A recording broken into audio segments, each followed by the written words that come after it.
let's move over to the burger industry. A couple things going on. McDonald's announced that sales of the Quarter Pounder have risen 30% since the company switched from frozen patties to fresh beef.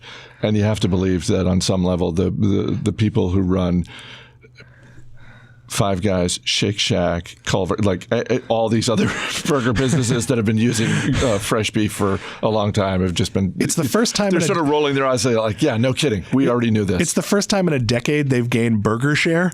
Now, there's no statistic for burger share, so they're telling you this, but that's a very soft kind of number. But yeah, who would think make your product less terrible and more passable? Because we both have kids. There is a certain point in the age of most kids where McDonald's has to be part of your repertoire, whether that's just in an airport where they're not going to eat anything else that's available, or it's 5:30, there's homework to do, and you're just stopping at McDonald's. So to be able to offer mom and dad a slightly passable, less terrible burger, because I know my kid won't go to Five Guys because he won't eat a cheeseburger. He wants chicken McNuggets or some variation of, fried chicken things. So there's a lot of places that aren't available to us. If as a parent I had to go to a McDonald's, well, at least I could get a burger that's not like a gray circle. Couple this with the fact that in the past week, shares of Beyond Meat have fallen nearly 30%. And I look at it and I think, yeah, it still seems outrageously priced. But I'm curious where you think all of this is going, because, part of this McDonald's story was a conversation with one of their spokespeople about this industry. It's sort of the non-meat burger, which McDonald's is already doing in Germany. They have said publicly, we don't have any current plans to roll this out beyond Germany, but I have to believe that they are watching it closely. So they will, but it's a supply issue.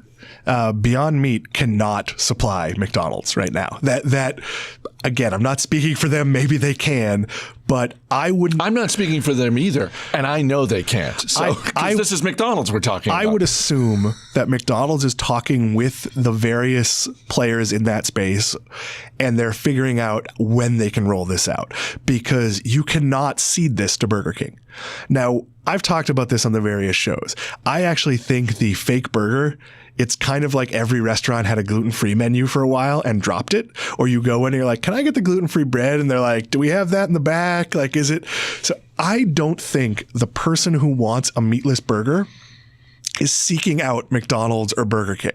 I think it's a convenience for when they have to be there.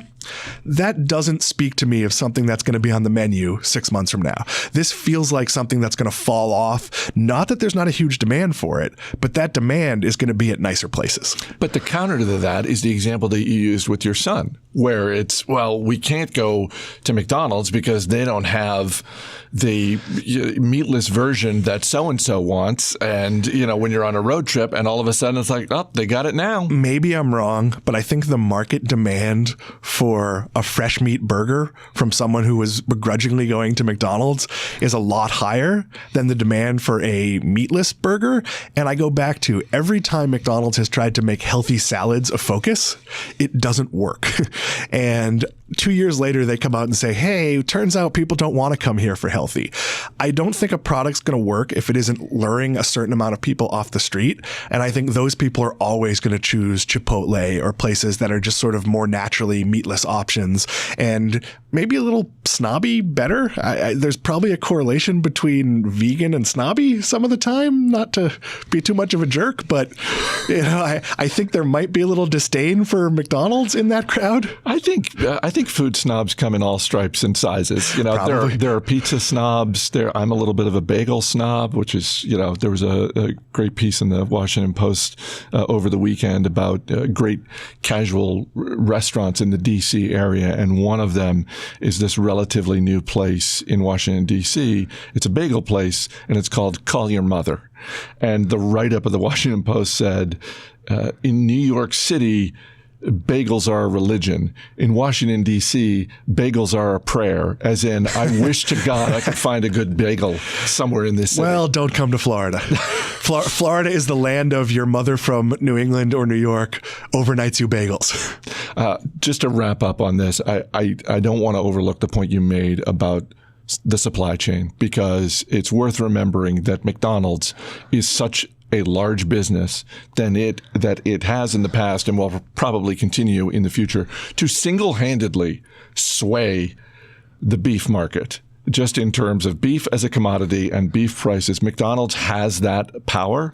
And so, yes, once they decide we're going to flip this switch, even if it's just on a McRib level test where we're just going to test it for 1 month, that is still going to be a massive order for someone to fulfill. And whether it's Beyond Meat or someone else or some combination thereof, and it just gets branded as a McDonald's meatless burger, whoever steps up to do that, they better nail it.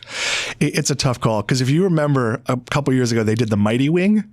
I don't. So they tested chicken wings. Okay. And it was a national rollout. And that actually forced Buffalo Wild Wings to offer deal prices on boneless wings because the price of wings went up. So they were running all their promotions around boneless wings because McDonald's single-handedly caused the market. And then when they got out of it, they actually had a huge surplus. So they kept them on the menu without promotion just to get rid of, I guess they had a lot of frozen wings somewhere. So yeah, absolutely. They can completely change how everything goes in this entire industry. Still won't make Beyond Meat worth its current valuation.